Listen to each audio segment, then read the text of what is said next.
Giuseppe Ferro, Buonasera. buonasera. La prima domanda è come stai intanto? Bene, bene. Carichi per questa sera.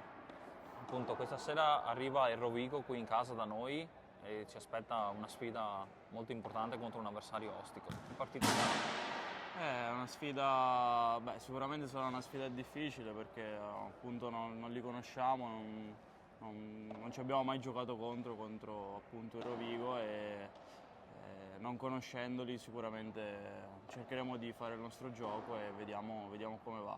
Sicuramente siamo un po' corti stasera, però comunque siamo tutti forti e tutti validi e cercheremo appunto di, come ogni venerdì, di portare a casa i 3 punti, almeno questo è l'obiettivo. Senti Giuseppe, ti faccio l'ultima domanda, poi ti lascio andare in spogliatoio. Sì. Come stai vivendo questo salto di categoria? L'anno scorso la Serie D vinta meritatamente e quest'anno la prima volta in Serie C2.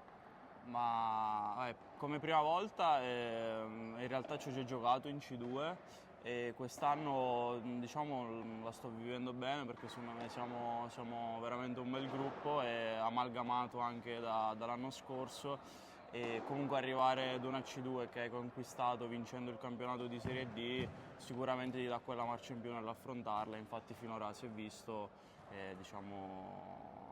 finora abbiamo fatto dei buoni risultati, sicuramente si può sempre far meglio e va bene così. Va bene, grazie a Giuseppe Ferro. A te Banza!